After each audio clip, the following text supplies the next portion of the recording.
avec Badr Saoudi. Les experts sont sur Atlantique, jusqu'à midi. Eh bien bonjour chers auditeurs, il y a des mots qui réparent avant même d'avoir été prononcés. La médiation fait partie de cela dans un monde où les conflits sont fréquents dans les entreprises comme dans les familles. La médiation propose autre chose qu'un vainqueur et qu'un vaincu. Elle propose un chemin, un espace où l'on se parle autrement, où la compréhension prend la place de la confrontation. Dans le monde commercial, elle s'impose aujourd'hui comme une voie d'intelligence économique, prévenir les contentieux, apaiser les tensions entre associés, entre clients et fournisseurs, entre direction et salariés. Et dans le cadre familial, elle permet de restaurer le lien, de sortir des logiques d'affrontement, de redonner à la parole sa valeur, ou plutôt sa valeur de pont, plutôt que d'arme qu'on utilise contre son adversaire. Il est 10h06, nous resterons en antenne jusqu'à midi. Si vous avez des avis ou des questions, c'est toujours 05 22 95 36 70 ou 80. Avec Badr Saoudi. Et avec notre invité Moussa Joulouli qui porte la casquette de médiateur ce matin. Bonjour. Oui, bonjour, c'est Badr, bonjour. Bon, le bonjour ne s'est pas spécialement fait entendre. Alors on revient vers la régie pour effectivement revenir ou rétablir la communication en l'occurrence avec notre... Oui, le dialogue. Ah oui, le dialogue, parce que le dialogue est rompu. Oui, maintenant il est rétabli. C'est le cœur nucléaire de notre discussion de ce matin. Merci à la régie. Ah voilà, là effectivement c'est rétabli. Alors Moussa Joulouli, il y a une actualité des médiateurs et la médiation nous intéresse ce matin. Bon, la médiation est de façon annexe l'arbitrage parce que souvent nous associons un peu les deux aspects dans nos émissions. Alors sur cette actualité, Moussa Joulouli. Alors effectivement, bonjour. Il y a des actualités phares dans les modes alternatifs, en particulier la médiation et la conciliation. Donc sur le plan macroéconomique, le Maroc vient d'adhérer à l'Organisation mondiale de la médiation en Chine. Et donc c'est un pas extrêmement important pour diffuser une image de conciliation, de la main tendue, etc. Donc c'est pour s'inscrire dans la conciliation, dans la pacification des relations inter-États et entre l'État et les investisseurs. Oui, souvent les investisseurs étrangers incluent des clauses de médiation et d'arbitrage lorsqu'ils s'installent ou lorsqu'ils investissent dans tel ou tel pays. Effectivement, nous avons le cadre pour cela, Moussa Joulouli. Exact. Alors, deuxième nouveauté phare, c'est qu'aujourd'hui, une belle coïncidence. Oui. Donc on va assister aujourd'hui, l'après-midi même, à 16h, à la Chambre de commerce de Casablanca, centre de médiation et d'arbitrage, la naissance du cercle des médiateurs professionnels. Alors, pourquoi la création de ce cercle ? Parce que on va le développer au cours de cette émission, que le législateur a fait des efforts extraordinaires en matière de conciliation et de médiation. Et en parallèle, la société civile doit accompagner cet effort du législateur, en l'occurrence le ministère de la Justice et en particulier la direction des affaires législatives, donc prépare des projets de loi. Et donc il y a un effort extrêmement intéressant à souligner. Maintenant, il faut quand même tirer chapeau à toutes les personnes qui travaillent d'arrache-pied pour faire avancer les choses. Et aujourd'hui, la médiation a envahi, entre guillemets, un certain nombre de domaines. Oui, notamment le domaine des relations, des fois inter ou entre entreprises. Il n'y a pas que ça. Oui. Bon, à commencer par l'organisation judiciaire des royaumes. Vous savez que l'organisation judiciaire vient d'être refondue et aujourd'hui, dans cette organisation judiciaire, le législateur a permis aux magistrats de diligenter, d'ordonner, de renvoyer les personnes en conflit vers une médiation ou une conciliation. C'est une première. Alors que la loi 95-17 parle de la médiation conventionnelle, c'est-à-dire que deux parties conviennent d'aller en médiation. Aujourd'hui, le juge il a cette possibilité de renvoyer chaque fois que le conflit ne mérite pas d'être étalé, etc., que c'est un conflit personnel ou relationnel. Deuxième nouveauté dans la médiation et la conciliation, en matière pénale. Aujourd'hui, le parquet, en la personne du procureur du roi, il a la possibilité, et ça c'est l'article 41 du Code pénal, qui peut diligenter une conciliation et une médiation. En matière pénale? Oui, en matière pénale, et je précise, pas toutes les crimes, en matière délictuelle, les délits dont le montant est inférieur à 5 000 dirhams et dont les peines d'emprisonnement sont inférieures à 2 ans. Donc ce genre de conflit, ce genre de procédure pénale mérite d'être renvoyé vers la médiation. Et c'est le parquet ou le procureur des rois ou ses substituts, donc ils ont la possibilité de par la loi de renvoyer les personnes en conflit dans le cadre d'un délit, des injures, etc., de voisinage, de les renvoyer vers la médiation. Et une fois la médiation arrive à son terme, c'est-à-dire il y a un succès, donc le procureur du roi dresse un PV et le problème est réglé. Il est entériné par le tribunal pour homologuer la conciliation. Ça, c'est le plan pénal. C'est le plan commercial aussi. Donc il y a des avancées extrêmement intéressantes. Parce que, vous savez, dans le Code de commerce, dans le livre 5, il y a une disposition, la loi 73-17, donc, qui parle de la procédure de sauvegarde. Et donc, dans cette procédure de sauvegarde, qui est une procédure confidentielle, contrairement à toutes les autres procédures qui ne le laissent pas. Oui, redressement notamment ou liquidation. Voilà. Donc, la procédure de sauvegarde, il y a une institution qui s'appelle la conciliation. Et donc, le chef d'entreprise, il a la possibilité, avant la cessation de paiement, d'accord, avant d'arriver à la cessation de paiement, de demander au président du tribunal de commerce de lui désigner un conciliateur pour essayer de trouver une solution avec les créanciers. Alors, exemple, échéancier. Oui. Et le conciliateur en la matière, on le pioche entre guillemets parmi les médiateurs. Alors voilà, ça c'est un autre aspect et c'est la raison d'être du cercle des médiateurs professionnels. Donc on va en parler. Alors aujourd'hui, le constat, c'est que le président du tribunal de commerce désigne un expert. Or, l'expert, il risque de ne pas être formé à la médiation. Et la médiation pourrait échouer. Aujourd'hui, le cercle de médiateurs professionnels se propose d'être une alternative à ce genre de situation pour augmenter les chances de succès de la médiation et de la conciliation des tribunaux de commerce. Oui.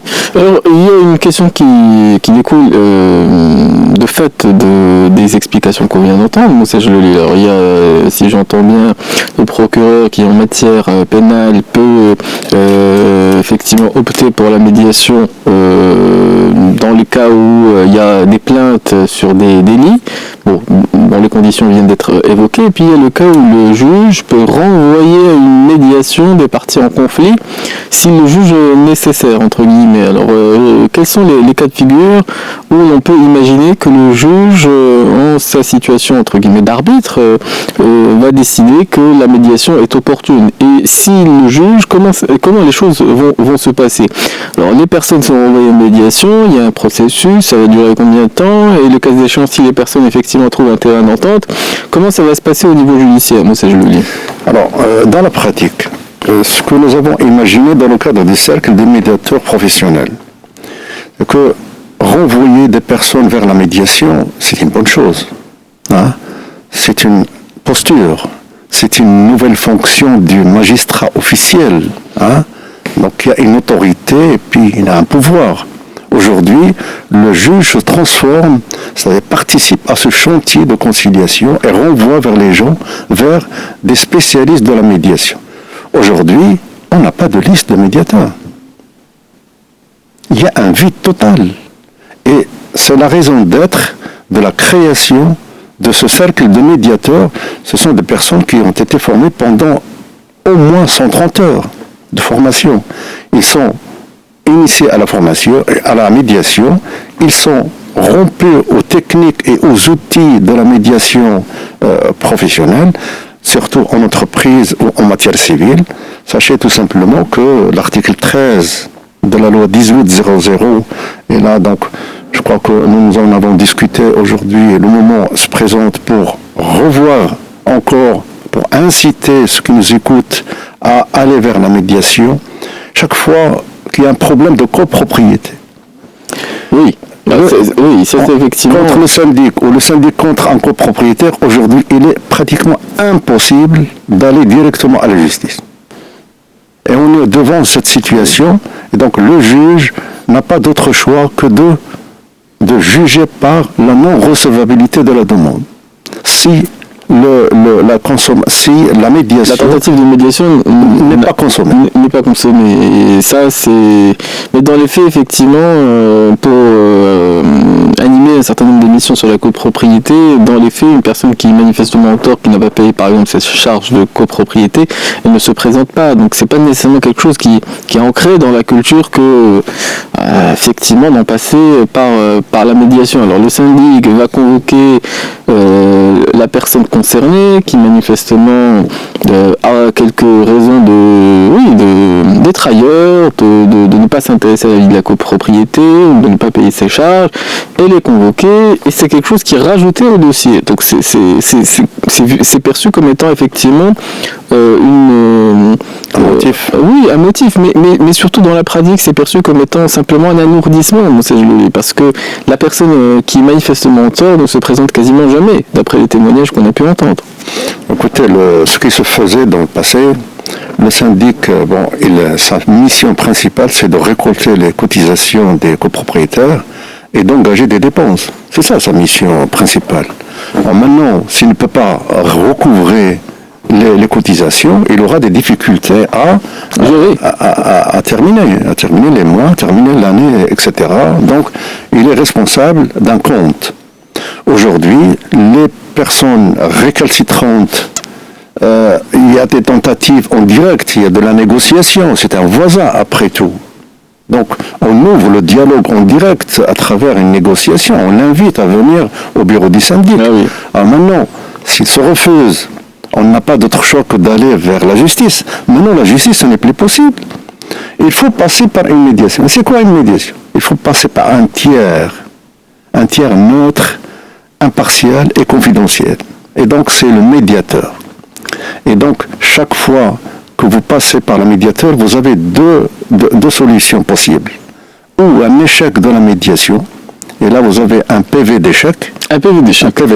C'est un document qui est rajouté entre guillemets aujourd'hui à la procédure. Ou vous avez un succès de la médiation, auquel cas le contentieux n'arrive jamais à la justice.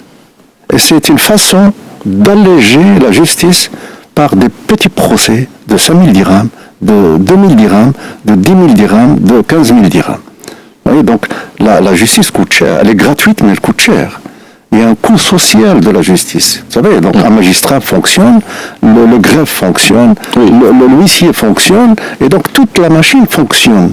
Et on n'a pas idée du coût social que ça pèse sur la société, sur la communauté. D'où la raison d'être de l'intervention des législateurs pour soulager les tribunaux et pour, quand même, introduire une philosophie de conciliation dans les immeubles. Oui, à l'étranger, effectivement, des fois, les juges renvoient à la médiation et effectivement, c'est une procédure bien rodée.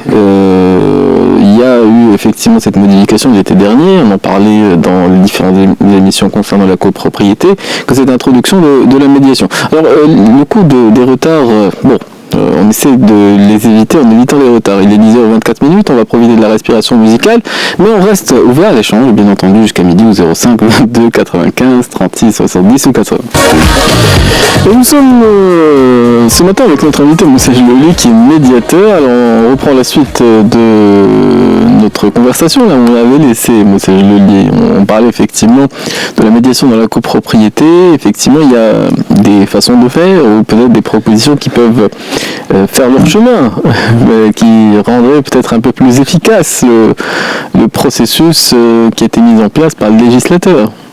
Oui, effectivement, déjà c'est un grand pas pour inciter les copropriétaires à choisir un mode alternatif moins contraignant, etc., pour ne pas créer beaucoup plus de conflits et d'en rajouter déjà à des conflits inhérents à la copropriété. Bon, sachez tout simplement que le législateur français a mis en place une amende. Une amende dans le cadre de la médiation judiciaire. Donc celui ou celle qui ne se présente pas chez le médiateur judiciaire... Ça lourd la facture. Et oui, il est passible d'une amende de 10 000 euros.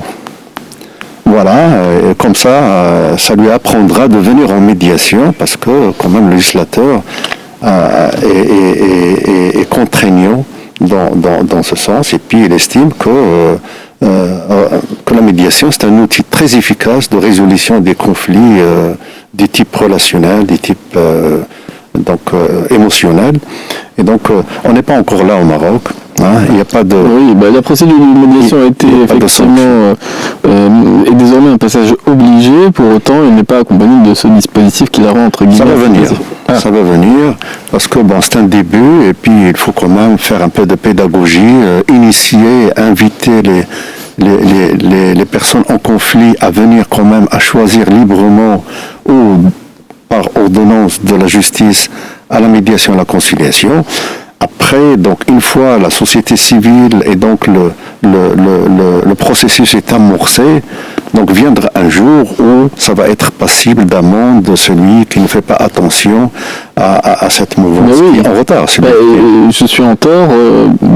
Je suis invité à me présenter au tribunal, je ne me présente pas. Je suis invité à me présenter dans le cadre effectivement de ces procédures de médiation. Je ne me présente pas. Ah oui. J'entrave la bonne marche de la société, pas uniquement de la justice. Et donc, je risque quand même de passer à la caisse et de payer des pénalités pour entrave à la bonne marche de la société. Maintenant, il y a d'autres chapitres et d'autres sujets sur lesquels le législateur marocain a introduit la médiation. On y vient. Mais avant de les évoquer plus en profondeur, je le lis, le juge peut dans certains cas, alors que l'action en justice a été amorcée, entre guillemets, renvoyer les parties prenantes en conflit vers la médiation. Oui. Alors, c'est quel cas de figure que... Parce que c'est pas nécessairement quelque chose de spontané. Pour le juge, il est payé, entre guillemets, pour rendre et pour trancher des cas. Alors, tout à fait. Quels sont les cas où on pourrait imaginer que le juge va, entre guillemets, se dessaisir en estimant que ça n'en vaut pas la peine que de mener l'affaire au tribunal, mais d'abord d'en passer par la médiation? Alors, tous les domaines qui ne sont pas interdits par la loi, ils sont permis. Donc, de par l'organisation judiciaire du royaume, donc aujourd'hui, tout magistrat, sauf exception, tout magistrat, nous avons parlé tout à l'heure du parquet au niveau des tribunaux correctionnels, ce qui n'est pas coutumier de voir un juge pénal renvoyer des personnes qui se sont bagarrées dans la rue vers une médiation. Et donc aujourd'hui, c'est possible que le parquet fasse ce genre de travail. Et donc aujourd'hui, l'Institut supérieur de magistrature forme à la formation continue des magistrats pour les initier à ces modes alternatifs de résolution de conflits dans le domaine délictuel, correctionnel et pénal. Alors, dans le domaine civil, nous avons vu le cas de la copropriété et nous avons d'autres cas où le magistrat peut renvoyer vers la médiation. En l'occurrence, nous avons la médiation familiale. Il y a des dispositions qui sont introduites dans le code de la famille pour renvoyer un couple qui vient pour divorcer, pour une raison ou une autre, recours en médiation. Donc c'est en cours d'installation. Parce que le nombre de divorces, donc la courbe, c'est une courbe ascendante. Ah oui. Ascendante, Oui, et puis... pour ne pas dire exponentielle. Quand même, il ne faut pas, Oui. pas continuer à regarder cette courbe et rester passif. Donc le législateur, quand même, il a fait des efforts extrêmement intéressants pour introduire des modes alternatifs en dehors des tribunaux, en toute confidentialité, pour essayer de trouver des solutions confidentielles à l'amiable entre couples, parce que quand même, il ne faut pas oublier que le grand perdant dans un divorce, c'est pas le couple, ce sont les enfants.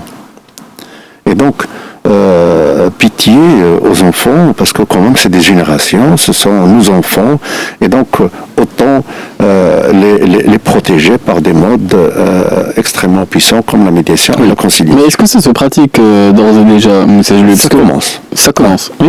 On est au début, Oui. on est au début.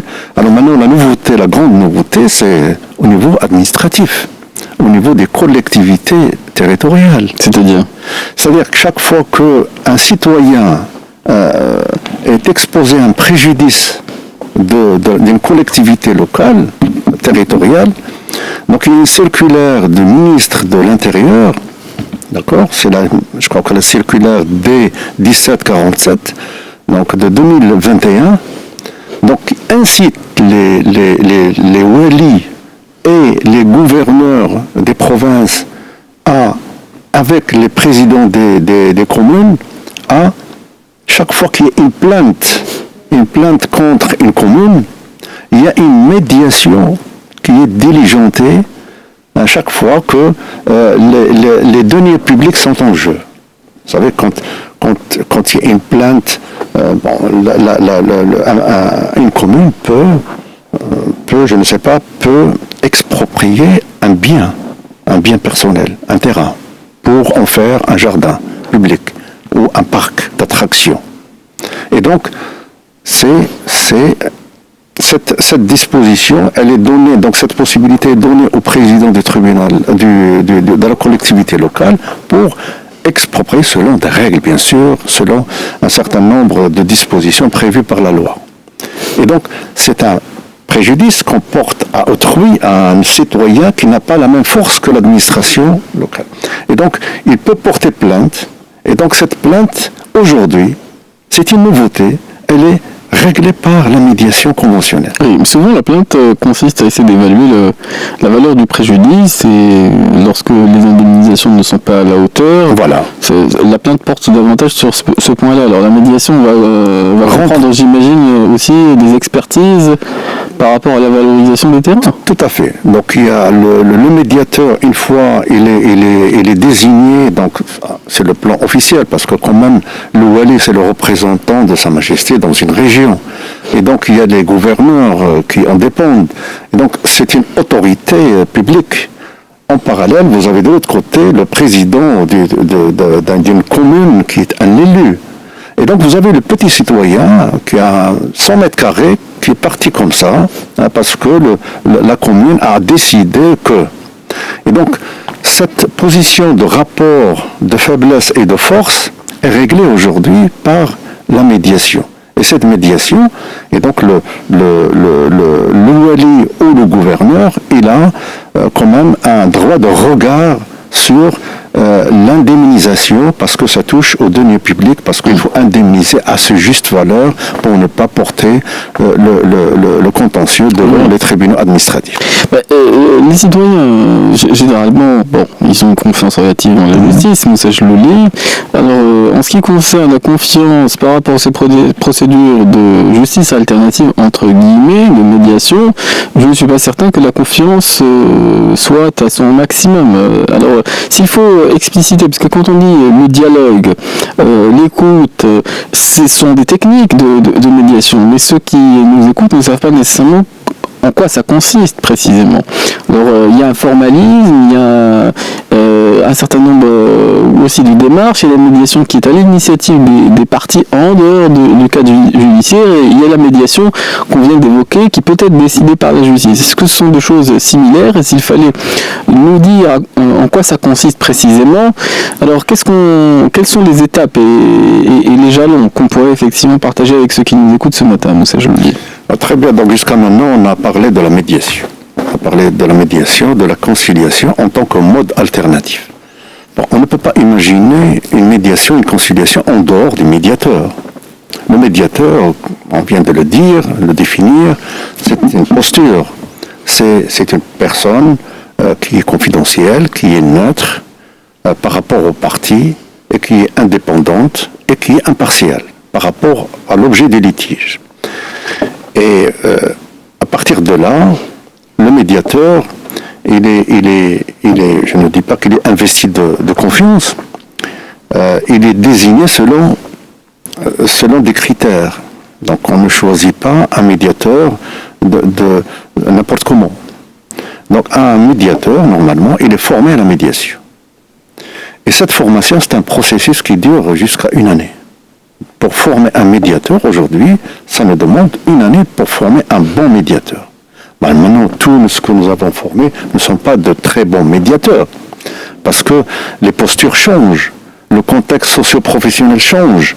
Et donc, si on n'est pas généreux, si on ne cherche pas le bonheur des autres, si on ne s'investit pas comme il faut pour réussir une médiation, bon, on a une chance sur 2 pour échouer. Maintenant, on forme des personnes à la communication non violente. On forme les personnes à l'écoute active, à la négociation raisonnée, à la reformulation, à un certain nombre d'outils. Nous avons toute une batterie d'outils à la disposition du médiateur pour mener à bien sa mission de médiation. Oui, bon, il y a ces outils, mais effectivement, celui qui peut être amené entre guillemets, être concerné par ces procédures de médiation, il va les découvrir sur l'état. Alors le médiateur, il a ses outils, mais quelles sont les étapes? Où est-ce qu'on se retrouve? Comment ça se passe? Est-ce qu'on se retrouve d'une seule fois, entre guillemets, pour résoudre la difficulté? Comment ça se passe concrètement, Moussa Jollier? Alors concrètement, quand un médiateur est désigné pour accepter une mission de médiation, bon, les cas ne se ressemblent pas. Un cas social de conflit d'entreprise, une grève, c'est pas un conflit conjugal, c'est pas un conflit de copropriété, ce n'est pas un conflit d'expropriation, etc., etc. Donc, selon les cas, il y a un certain nombre d'audiences qui s'organisent, et donc, on dit toujours que le médiateur, il a 100% d'autorité, mais il a 0% de pouvoir. Il n'a aucun pouvoir sur les médiés, mais il a 100% d'autorité sur la procédure. Donc c'est lui le maître, c'est lui le gardien du temps, parce qu'une médiation se termine par la loi en 3 mois. Pas plus. En 3 mois, on a réglé. Si on n'a pas réglé en 3 mois... On se met d'accord sur le fait qu'on n'a pas réglé. Voilà, donc soit qu'on demande aux médiés s'ils ont besoin de continuer, on demande un renouvellement de mandat, de délai, on va jusqu'à 6 mois, ou on met fin à la médiation parce que la médiation n'a rien donné.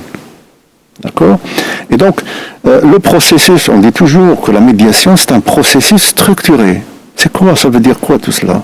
Ça veut dire qu'il y a un début, et il y a une procédure, et il y a une fin. On ne peut pas brûler les étapes. Bon, autour d'un conflit de créance, par exemple, fournisseur-client, pour ramener à quelque chose de palpable, on ne peut pas venir le premier jour, alors que le dialogue est déjà rompu, les gens ne se parlent pas, et on va lancer une négociation. Ce n'est pas possible. Donc on va se faire griller pour rien du tout. Et donc, il faut rétablir le dialogue d'abord, et puis inciter les médiés... Rétablir le dialogue, c'est-à-dire organiser une première rencontre. Une première rencontre. Et puis il y a des étapes, il y a des formules, il y a des outils pour rétablir le dialogue. Les gens viennent, ils ne se parlent pas.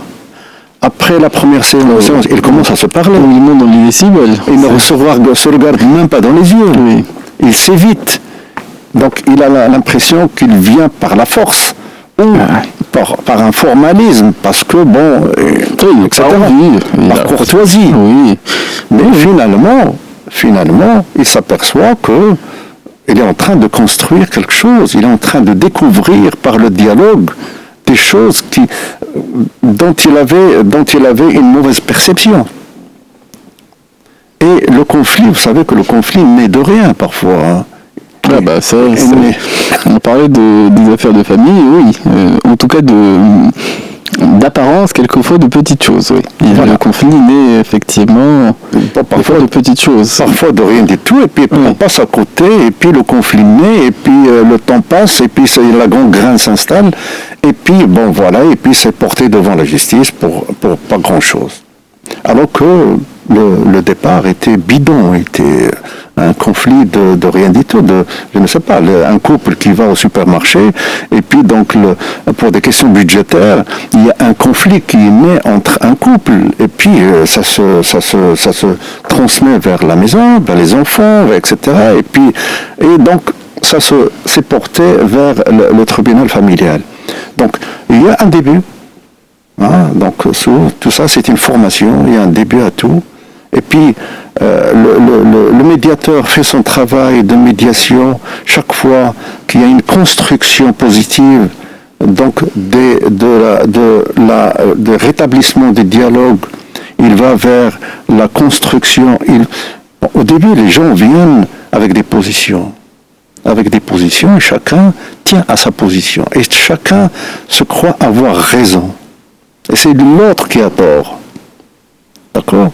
Après un certain temps, après une deuxième audience, on revient. Donc on se remet en question, on se dit, écoutez, tout ce que j'ai pensé vrai, maintenant c'est faux. Et donc il y a une remise en question. Il y a des reculs par rapport au conflit, et le travail d'un médiateur, c'est de faire passer les personnes des positions à l'intérêt. Donc, balayer tout ce qui est position, tout ce qui est valeur, etc., les insultes, etc., et puis voir ce qui pourrait les réunir de nouveau, l'intérêt. Je ne sais pas, comment on va payer cette créance ?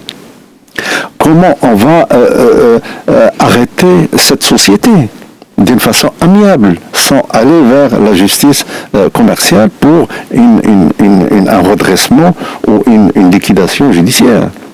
Comment on va, je ne sais pas, vendre l'actif d'une manière amiable, sans en passer par la vente aux enchères, sans faire intervenir la justice pour une vente aux enchères, et puis c'est chouma.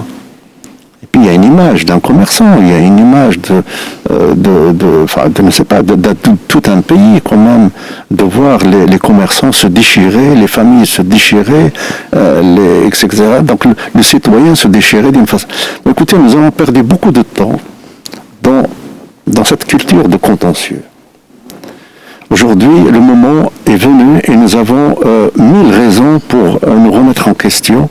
Et le dernier en date, c'est le Conseil de sécurité qui nous a rendu justice, effectivement.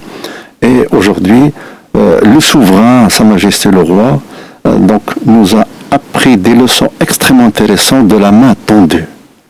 Et cette main tendue, on doit la dupliquer chaque jour en famille, dans l'entreprise, dans la rue, etc. Oui. Et c'est un symbole de conciliation. Il y a des musiques qui concilient, qui en tout cas font baisser la tension. On va en profiter à l'instant, on va reprendre la suite de notre émission des experts qui se poursuit jusqu'à midi. Et nous sommes ce matin avec notre invité, Moussa Jloli, qui est médiateur. Il faut avoir le tempérament pour, parce que nous en parlions en antenne, au football, il y a un vainqueur et un vaincu. Et dans la vie, parfois il y a des matchs, mais dans la vie, effectivement, si on s'estime lésé d'une certaine façon, on va spontanément essayer d'avoir gain de cause. Et en conséquence de quoi, au terme d'une procédure judiciaire, il y a un vainqueur et un vaincu. Dans la médiation, c'est tout autre chose, Moussa Jloli. Effectivement, dans l'esprit du commun des mortels, on a cette rage de gagner. Quand on est en conflit, donc on a envie de tuer l'autre, entre guillemets. Le tuer judiciairement, le gagner, saisir ses biens, etc., le mettre en difficulté. Ah oui, on s'inscrit dans le contentieux. Hein. On n'est pas tolérant, etc., parce que c'est l'esprit de vengeance parfois on est emporté par cela, malheureusement. Et la justice donne des formes à cela. Parce que dans la justice, vous avez toujours un gagnant et un perdant. La justice va trancher un cas, va estimer que c'est davantage cette personne selon la loi, pas selon la logique. Oui, selon la loi. Selon la loi. La règle de droit s'applique sur un cas. Donc, si vous n'avez pas de preuves, même si vous avez raison, vous avez tort. Alors, qu'en médiation, vous avez toujours, en cas de succès bien sûr, vous avez toujours deux gagnants. Les deux personnes en conflit, ou les deux entreprises en conflit, prenons le cas de deux entreprises qui ont un problème de créance. Bon, ils ont travaillé pendant 20 ans, ils se sont fait de l'argent, et puis il y a des circonstances atténuantes qui ont fait que le client a trébuché. Le client a trébuché et il a fait des impayés. Alors, ce n'est pas parce qu'il a trébuché une seule fois sur 20 ans qu'on va le blâmer. Donc, dans ce contexte, la médiation a sa place. À sa place parce que, quand même, on voudrait s'assurer si cet impayé est fait volontairement ou il y a des circonstances atténuantes. Et donc, la médiation peut déceler ce genre de situation. Et ce fournisseur, donc, dans le cadre de la négociation raisonnée, il peut abandonner une partie de la créance. On appelle ça une transaction. Parce qu'il a tellement gagné de l'argent avec son client qu'il ne veut pas l'abandonner. Et donc, il transforme, et donc il fait de son client, le mauvais payeur, entre guillemets, quelqu'un de fidèle après. Et donc, les deux, peut-être qu'il a abandonné 10% de la créance pour alléger le montant, etc., et répartir sur 3 fois ou 4 fois. Donc, et puis, il donne une opportunité à son client de repartir et de ne pas le mettre en difficulté pour mourir, pour disparaître, parce qu'il n'a rien à gagner dans la disparition. Donc, autant récupérer une partie de la créance que de perdre la totalité de la créance et le client avec. Donc, d'où l'intérêt des modes alternatifs, en l'occurrence la conciliation et la médiation, pour trouver des solutions acceptables, intelligentes, et puis qui s'inscrivent dans le développement durable. Alors, le mode alternatif, nous, on alterne entre notre émission, les infos, la musique, et c'est l'heure des actualités. 11h00, il l'avait annoncé, il est avec nous pour nous présenter les actualités, c'est moi le devoir. Et nous prenons la suite de notre émission des experts avec notre invité Moussa Jlouli qui est médiateur. Et en ce qui concerne l'efficacité de ces procédures de médiation, bon, il y en a qui sont dubitatifs. Qu'en est-il de l'expérience au Maroc, qui peut être la vôtre, mais également à l'international, Moussa Jlouli? Alors, au niveau international, effectivement, il faut dire que nous sommes un peu en retard par rapport à ce qui se fait au niveau, au moins de l'Europe, de l'Occident. Donc nous avons quand même un chiffre très éloquent en Europe, au Canada, aux États-Unis. Le taux de réussite de la médiation s'élève à 75%. Ça veut dire que nous avons 3 litiges sur 4 sont réglés définitivement par la médiation. Quand c'est réglé par la médiation, ça veut dire que la médiation met fin au contentieux. Et on n'a aucune chance de porter le même contentieux devant ni l'arbitrage, ni la justice étatique. Donc ça veut dire que la société civile, le législateur, donc toute la machine s'est mise en marche pour adopter un mode conciliateur. Et donc on est rentré dans une situation, dans une phase de paix sociale, parce que On en a parlé en aparté au moment de la pause, que le contentieux coûte cher à l'État. Il coûte cher à la communauté parce que quand même, quand vous créez un contentieux, je dirais bidon, contentieux, je dirais un conflit de voisinage, un conflit conjugal ou familial, vous savez, si vous chiffrez le nombre de personnes impliquées dans le règlement au niveau officiel, à commencer par la police, à commencer par les avocats, par les magistrats, les greffes, et puis donc la première instance, la demi-instance, donc la Cour de cassation, retour, etc. Donc imaginez un petit peu le nombre de personnes qui règlent ou qui sont impliquées dans un contentieux qui n'en est pas un au fait, qui pouvait être réglé par la médiation et d'une façon confidentielle. Et ça, c'est extrêmement important. Tout le monde ne le connaît pas.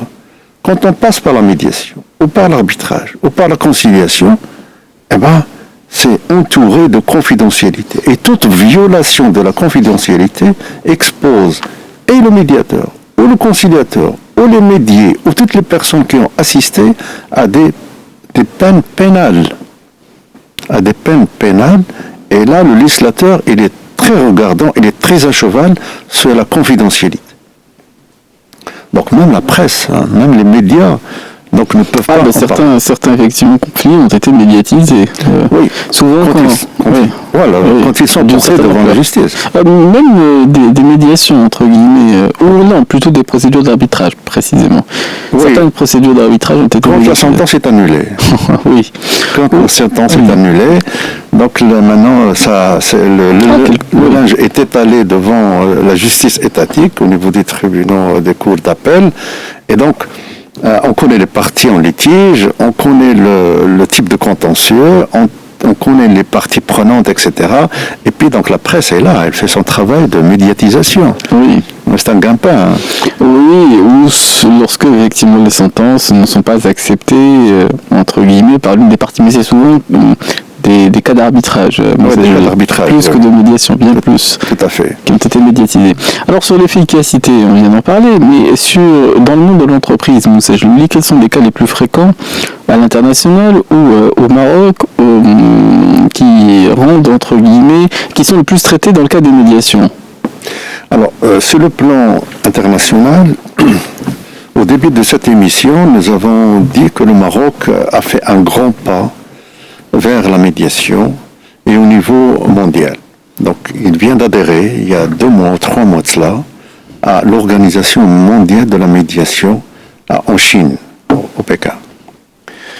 En parallèle, au niveau mondial, et là, donc, pour ne parler que de ce cas bien récent, donc, ce sont des conflits entre États qui sont réglés par la médiation diplomatique. Et donc, le Maroc se propose en tant qu'acteur dans la pacification des relations au niveau international. Et c'est une très bonne chose, puisque nous avons démontré par A plus B que nous avons attendu 50 ans pour ne pas déclencher la guerre. Et donc, il faut avoir beaucoup de patience. Et donc, le Maroc, aujourd'hui, se présente en tant qu'acteur majeur dans la pacification des relations dans le monde. Et donc cette pacification, ça veut dire que la course aux armements, etc., etc. Donc on est loin de cela. Et puis on a autre chose à faire que d'investir dans les guerres, dans les conflits de régions, de voisinage, etc., etc. Deuxième chose, c'est en matière d'investissement. Ce qui nous intéresse le plus, l'entreprise. Dans cette adhésion du Maroc, le Maroc accepte de régler les litiges entre les investisseurs qui viennent au Maroc. Vous savez que j'ai vu dans la presse ce matin que nous sommes les seuls pays au monde dont le taux des investissements, donc nous sommes un pays d'accueil des investissements, là où il y a une stagnation des investissements dans le monde, le Maroc affiche 58% de taux d'augmentation des investissements. Ça veut dire quoi? Ça veut dire qu'il y a un climat des affaires. Il y a un climat propice, donc il y a une protection judiciaire, il y a une protection juridique, et puis il y a un climat d'affaires, il y a une pacification. Nous allons vers une pacification des relations avec l'investisseur, avec l'autre, et puis l'investissement n'a pas de nationalité. N'a pas de nationalité. Bon, Dieu merci, le Maroc accueille de plus en plus des investissements directs étrangers. Et tant mieux pour nos jeunes qui vont trouver de l'emploi, tant mieux pour le pouvoir d'achat qui va s'améliorer parce qu'il y aura une distribution de la richesse, etc. Et donc, tant mieux pour les caisses de l'État. Donc, on aura à récolter beaucoup plus d'impôts pour construire beaucoup plus d'hôpitaux, d'écoles, d'universités, etc. Et donc, vous savez, le Maroc, c'est un État qui est très dynamique aujourd'hui. Il y a une dynamique extrêmement intéressante. Et j'invite tous les jeunes, tous les moins jeunes, toutes les femmes, etc., toutes les composantes de la société à s'y impliquer positivement parce qu'il y a de la place pour tout le monde. Franchement. Oui. Mais en ce qui concerne les conflits les plus qui en passent entre guillemets le plus par ces procédures de médiation, donc ça je le lis dans le monde de l'entreprise ou en matière commerciale, que vous avez à traiter ou qui sont le plus effectivement traités dans ce cadre-là. Alors il y avait l'exemple des impayés qu'on vient de citer. Est-ce qu'il en est d'autres, notamment entre les difficultés entre associés dans le monde du travail, dans la relation d'un salarié avec effectivement la direction de l'entreprise. Certains contrats effectivement stipulent ces clauses de médiation et d'arbitrage. Est-ce que c'est quelque chose qui est commun? Et quels sont les cas qui se présentent le plus dans la réalité aujourd'hui? Écoutez, donc on n'a qu'à regarder un petit peu l'écosystème de l'entreprise pour voir un petit peu les interactions, et dans ces interactions, nous avons des conflits. On va en citer quelques-uns. Déjà au niveau interne, intra-entreprise, nous avons des conflits.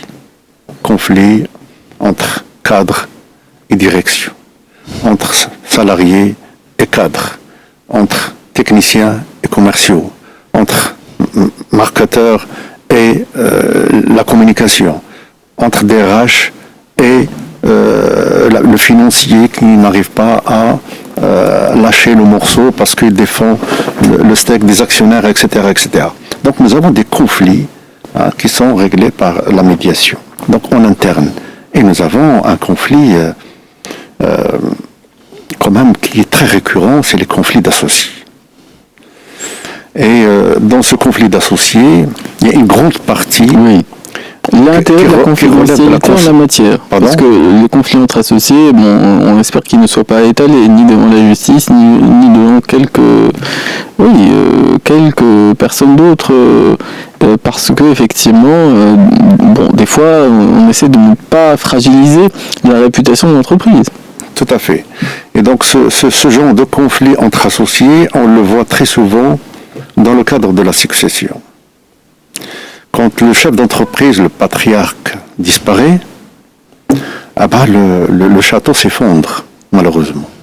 On n'a pas fait notre boulot bien comme il faut, et donc on n'a pas préparé la relève.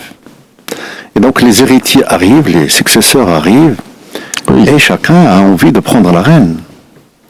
Les reines de l'affaire, et puis etc., se présentent. Et de monter dans l'arène et de prendre les rênes. Oui. Voilà. Et en ayant cette posture de course vers la direction, il y a des conflits qui naissent entre le jeune, le moins jeune, la fille, le garçon, la maman, etc.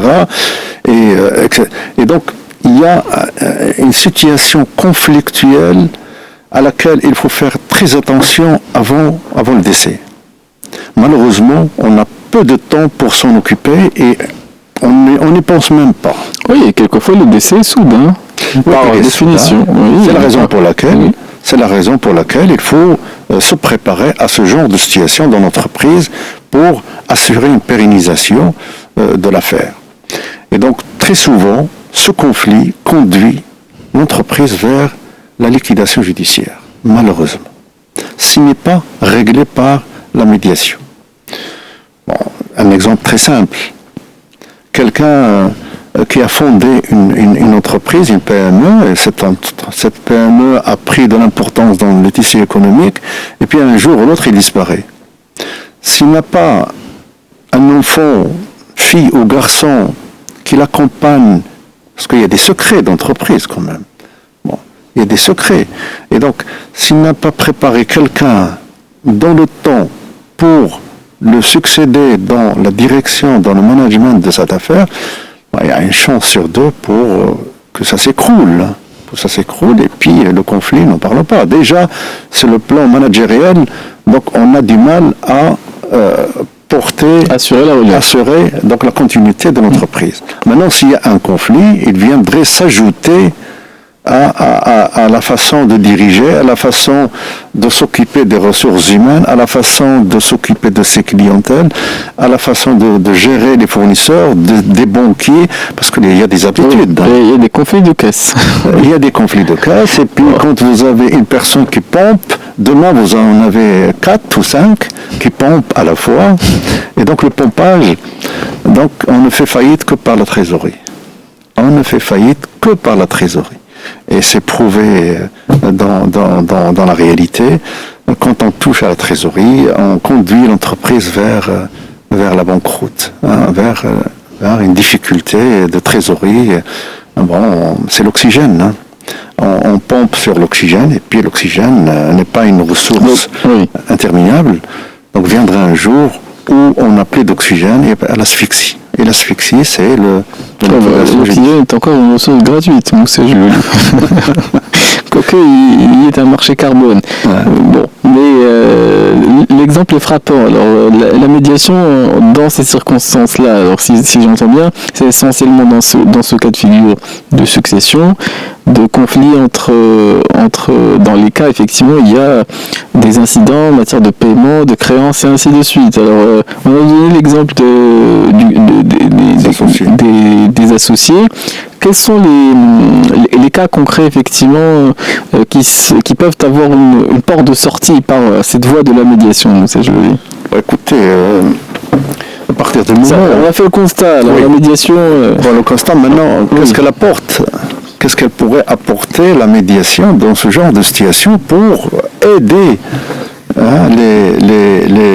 les belligérants, entre guillemets, à dépasser cette crise, cette situation de goulot d'étranglement. L'exemple le plus flagrant que j'ai vécu, c'est de mettre en place une gouvernance d'entreprise. Nous sommes 4 ou 5 héritiers et chacun prétend être le patron, le décideur qui remplace le papa ou la maman en cas de disparition. L'idée, c'est de mettre en place un système de gouvernance, et puis on ne peut pas... écoutez, un navire, c'est un navire. Il ne peut pas être piloté par plusieurs capitaines. Donc il faut quand même faire des choix. Ah oui. Voilà. C'est là qu'on propose le tirage au sort. C'est trop risqué. Je voulais faire un petit teasing pour la suite, mais je vous laisse peut-être... Voilà. Donc il y a des instruments. Donc au moment de la médiation, c'est pour la raison pour laquelle nous avons parlé d'un processus structuré. Donc à travers des séances de médiation, on s'aperçoit qu'un tel ou une telle a plus d'avance en matière de connaissance des secrets de l'entreprise que d'autres. Et donc on s'aperçoit facilement que cette entreprise a beaucoup plus de chances de continuer avec X et pas avec Y. Et donc le médiateur essaie de mettre en place les intérêts. C'est-à-dire que si vous voulez continuer à l'une des personnes, l'un des héritiers, tout en donnant des garanties aux autres par rapport aux choses qui seront dégagées par l'entreprise. Voilà, l'exemple par lequel on solde, par exemple, une médiation de succession, c'est le pacte d'associés. On fait carrément un pacte d'associés. Ça, effectivement, ce point, on va y venir, parce que pour ceux qui ne connaîtraient pas cette réalité, c'est une chose un peu obscure. On va y venir après le flash d'information, après la respiration musicale. Et nous restons bien entendu ouverts et à vos témoignages et à vos avis concernant notre émission du jour consacrée à la médiation. Vous pouvez nous contacter au 05 22 95 36 70 ou 80. Et nous reprenons la suite de notre émission avec notre invité Moussa Jlouli qui est médiateur, et ça tombe bien, nous parlons de médiation ce matin. Effectivement, nous donnons des exemples dans le monde de l'entreprise. Effectivement, les affaires de succession, en l'occurrence, peuvent trouver un dénouement heureux au terme, entre guillemets, de ces procédures de médiation. Alors, nous parlons du pacte d'associés, qui est peut-être la réponse des fois à la difficulté de trouver la personne idéale pour reprendre la suite de l'affaire familiale. Moussa Jlouli. Qu'est-ce qu'on entend par un pacte d'associés à mettre en place dans le cadre effectivement d'un compromis peut-être, mais en préservant surtout l'intérêt des uns et des autres? Écoutez, un pacte d'associés n'est autre qu'une convention. Convention qui lie les associés, qui ne sont autres que les héritiers, les successeurs, pour tout un chacun trouve son compte.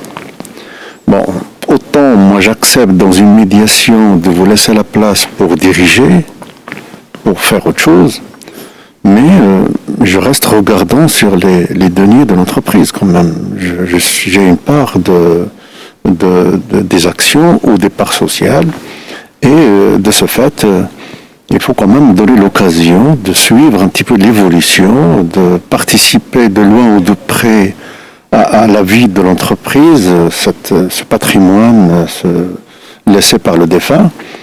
Et donc, au-delà du partage des bénéfices, il y a quand même, il faut regarder les charges. Oui, regarder les charges et regarder les dépenses. Oui, il y a des circuits qu'il faut baliser. Voilà, il faut mettre des garde-fous. D'accord, soit une double signature, soit, je ne sais pas, soit un audit, je ne sais pas, ponctuel, chaque 3 mois, sur les opérations financières, sur les engagements, sur les investissements, sur le recrutement, sur les dépenses, etc., pour qu'il n'y ait pas de dérapage. Il faut accepter. Donc, c'est le principe du lien entre la responsabilité et donc de donner des comptes. Donc accepter de diriger, oui, mais encore faut-il accepter de rester transparent. De rester transparent pour que les relations durent. Et chaque fois qu'il y a une difficulté, donc on se met autour d'une table pour dire, bon écoutez, nous traversons une difficulté, j'ai besoin de vous. Et chaque fois on fait des affaires, donc on se met autour d'une table pour dire, bon écoutez, nous avons un gros marché et nous avons besoin d'un financement. Est-ce que vous êtes prêts pour mettre la main dans la poche, pour augmenter le capital, pour alimenter le compte courant? Donc tout cela, c'est des choses qui se règlent par la médiation, et c'est la raison de la création du cercle des médiateurs professionnels, et qui sont principalement formés à la médiation commerciale et en particulier à la médiation d'entreprise, qui sont là pour venir en secours à ce genre de situation. Et puis, ils font leur travail de médiateur tout en restant impartiel, confidentiel et indépendant. Oui, non, la matière pour effectivement rédiger un pacte d'associés en fonction des spécificités qui vont se présenter. Chaque entreprise a ses particularités, Moussa Jlouli. Il faut des médiateurs qui soient initiés à l'aspect juridique, mais également au monde de l'entreprise. Il y a des dessous. Il y a une expérience, en l'occurrence, qui peut augmenter les chances que ces affaires-là puissent aboutir au terme du processus de médiation, Moussa Jlouli. Bon, écoutez, c'est une question, c'est une réflexion pertinente, parce que ça va me conduire à parler de 2 écoles qui existent dans la médiation. C'est l'école qui défend les médiateurs experts. Donc on ne prend pas un médiateur qui ne connaît rien dans l'entreprise. On prend un médiateur, nous avons des médecins médiateurs. Nous avons des militaires médiateurs. Oui, il y a un architecte médiateur qui n'a rien à voir avec la finance, avec les ressources humaines, avec la gestion des crises, la gestion des conflits, la gestion des grèves, etc. Donc, ça c'est une école. Donc, on ne peut pas confier la mission de médiation qu'à quelqu'un qui se connaît dans la nature des conflits. Vous avez l'autre école qui défend, qui dit, bon, le médiateur n'a pas besoin d'être un spécialiste. Il doit être un spécialiste, nous l'avons dit, nous le répétons aujourd'hui, il doit être spécialiste des relations humaines. C'est un technicien des relations humaines. Oui, il y a beaucoup de psychologues qui viennent à la médiation, parce à la médiation, de sociologues, qui est proche effectivement de la posture qu'ils peuvent adopter. Tout à fait. Et donc, ils ne sont pas intéressés dans la nature du conflit. Bon, c'est un conflit d'entreprise qui oppose des successeurs dans le cadre d'une suite, de comment on va gérer, comment on va gouverner, comment on va diriger une entreprise. Il est désintéressé, a priori. Oui. Mais s'il est bleu, entre guillemets, dans tout ce qui est affaires, dans tout ce qui est le rapport à l'argent, le rapport au business, le rapport aux clients, le rapport aux fournisseurs, le rapport à la banque, etc. S'il n'est pas initié, il aura, franchement, il aura du mal à aider, à faciliter, à faire de la facilitation pour des gens quand même qui sont rompus à l'exercice de la direction ou à l'exercice de la gestion des affaires. Oui. Et donc ces deux écoles existent, ils cohabitent. Bon, maintenant, choisir un novice, c'est un choix, il est ce qu'il est. Choisir un spécialiste ou un expert, etc. Bon, maintenant, il y a d'autres modes qui vont vers aller choisir un expert carrément pour faire de la médiation. Oui, et je pense en la matière, c'est parfois, souvent même des avocats d'affaires ou des personnes qui ont des notions pour rédiger des pactes d'associés. Si on souhaite de la confidentialité, il faut faire intervenir un minimum de personnes pour résoudre le conflit. Ça, je le lis. Tout à fait. Bon, les avocats, nous avons des avocats qui sont formés à la médiation. Mais chaque fois qu'ils sont désignés dans une mission, bon, je les ai vus à l'ouvrage, donc ils changent de casquette. Oui. Ce n'est plus l'avocat qui parle, c'est le médiateur qui utilise ses outils de médiateur. Et puis, il oublie carrément qu'il est avocat, il ne parle même pas de loi, de règles, etc. Parce que l'idée, c'est pas de trouver qui c'est qui a tort, qui c'est qui a raison, mais de les amener à trouver des solutions intelligentes, acceptables. Alors, nous avons parlé effectivement des associés. Il y a peut-être d'autres exemples qu'on pourrait citer. Les conflits intra-entreprises. Est-ce que les managers peuvent être formés à la médiation? Est-ce que c'est judicieux de recourir à la médiation dans le cas effectivement de ces conflits intra-entreprises impliquant de fait des personnes en dehors de l'entreprise? Moi, c'est joli. Bon, c'est une très bonne question parce que aujourd'hui, la cible, c'est de sensibiliser les chefs d'entreprise, les cadres d'entreprise, surtout les cadres dirigeants d'entreprise, à la médiation. On leur donne quelques outils de la médiation pour comprendre le fonctionnement de la médiation. Bon, une crise qui s'installe, bon, le réflexe classique, c'est d'aller à la justice. D'étaler le contentieux vers la justice. On appelle son avocat et puis la guerre est déclarée. Aujourd'hui, au niveau des fédérations, au niveau de la CGM, au niveau des chambres de commerce, au niveau des associations professionnelles, des confédérations de métiers, de la promotion immobilière, de la plasturgie, de l'automobile, de l'aviation civile, etc., les fabricants de pièces de rechange, les équipementiers automobiles. Donc il y a beaucoup de conflits sectoriels. Et nous avons même développé des médiations sectorielles. Aujourd'hui, il y a des secteurs qui sont pris en charge, et je suis très content que tu me poses cette question, pour parler de la médiation bancaire, par exemple. Aujourd'hui, la Banque d'État, la Banque centrale, a mis en place le médiateur bancaire qui règle les conflits qui existent entre un client lambda, un petit client, une PME, une personne physique, dont le compte n'arrive pas à se clôturer parce qu'il est resté ouvert et puis donc les intérêts commencent, enfin les frais de gestion tournent et puis il se retrouve avec un débit et puis il se retrouve en contentieux.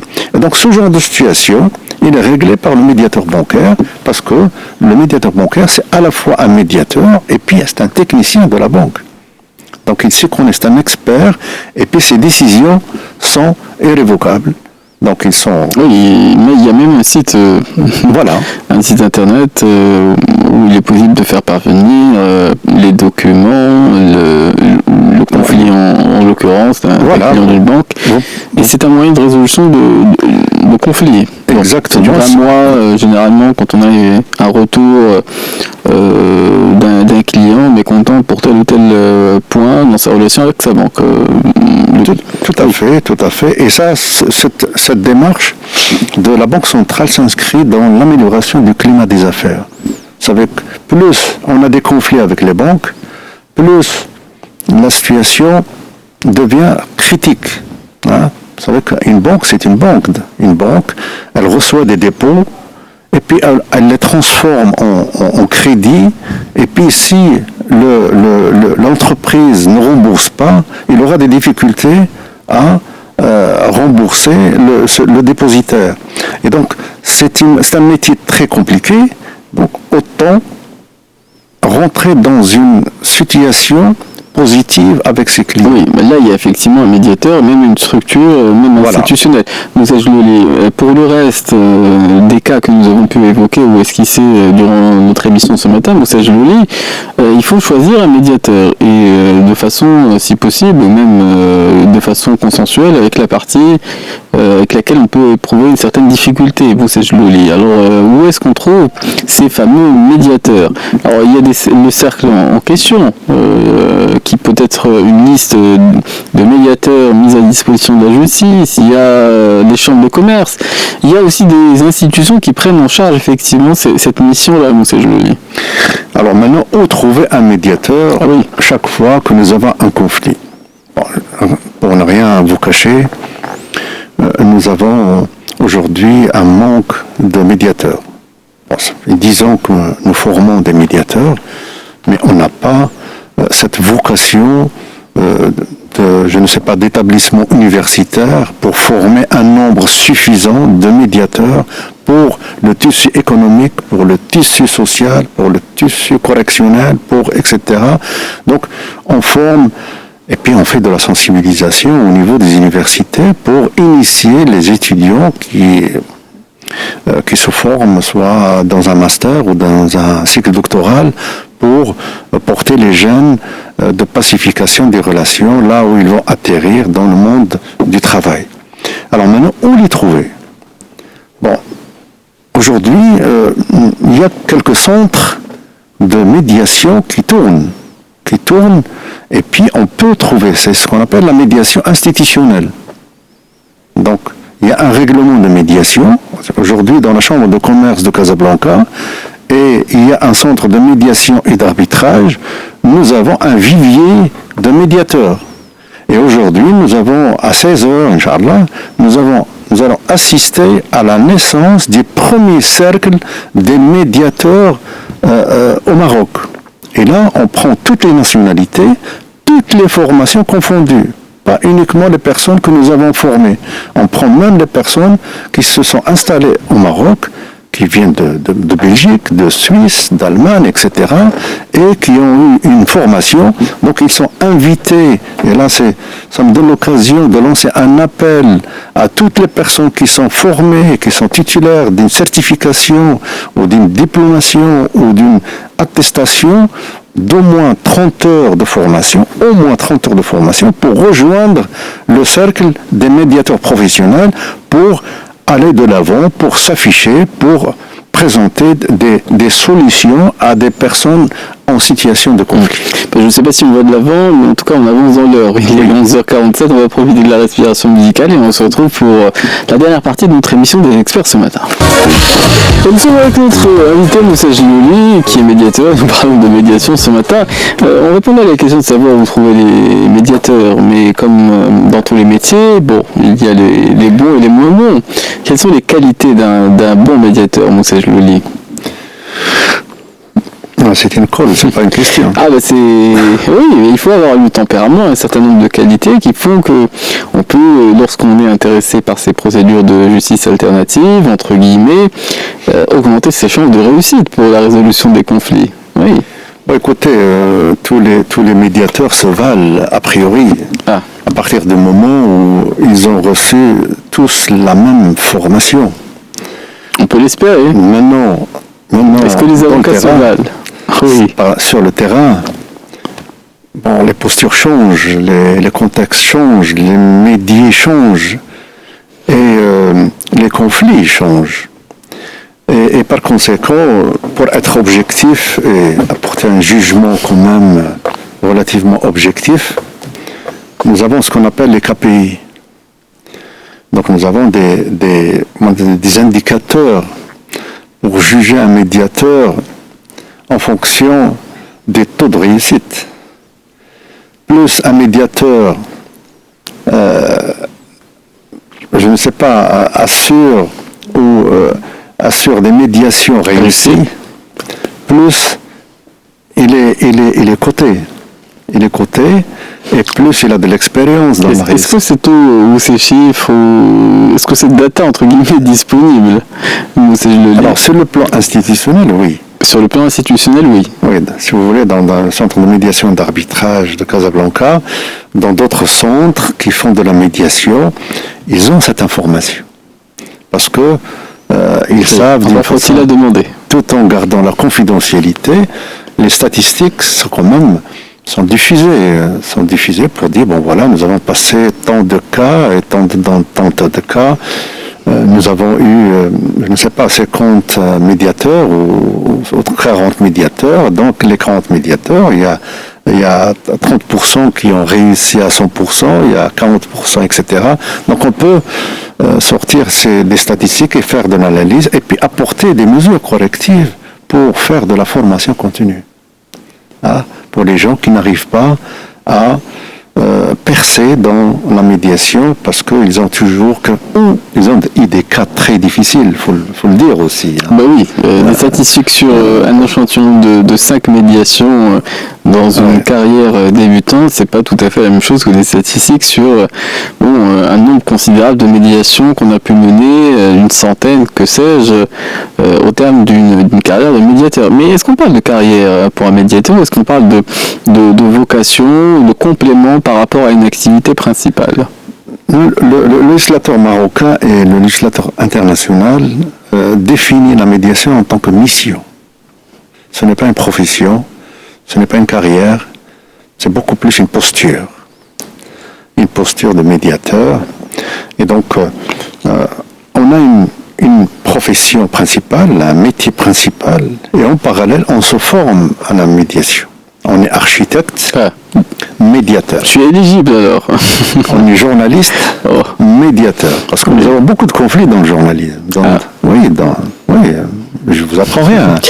On a beaucoup de conflits dans inter-entreprises, je ne sais pas, entre les antennes, entre la presse écrite et la presse, etc., la télévision. Donc nous avons beaucoup de conflits qui sont inhérents. Et donc nous avons beaucoup de journalistes quand même qui ont cette faculté de se transformer, d'apprendre à prendre en charge quelques missions de médiation et même d'arbitrage qui sont excellents, parce qu'ils ont une belle plume, il ne faut pas oublier. Oui, il faut savoir enlever les choses. Ce qui est demandé à un arbitre... Reformulation, ce que j'ai entendu. Reformulation, c'est ce que tu es en train de faire depuis ce matin.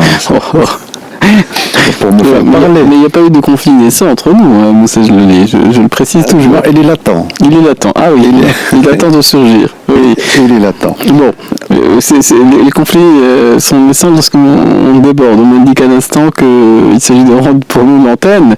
Et un mot de conclusion, parce que je sais que la question restait quelque peu en suspens, Moussa Jlelé. En conclusion, j'invite toutes les personnes qui souhaitent avoir des médiateurs qualifiés, professionnels, rodés, rompus aux techniques de la médiation, à l'exercice de la médiation, qui s'adressent au centre de médiation et d'arbitrage de Casablanca, à d'autres centres qui ont leur légitimité au Maroc, au nord du Maroc, au sud. Il y a beaucoup de centres qui sont très actifs dans la médiation et dans l'arbitrage. Et puis ils ont des listes, et ces listes vont être publiques demain pour les porter à la connaissance du grand public Oui. Voilà. Alors, en tout cas, nous avons fait œuvre de sensibilisation ce matin.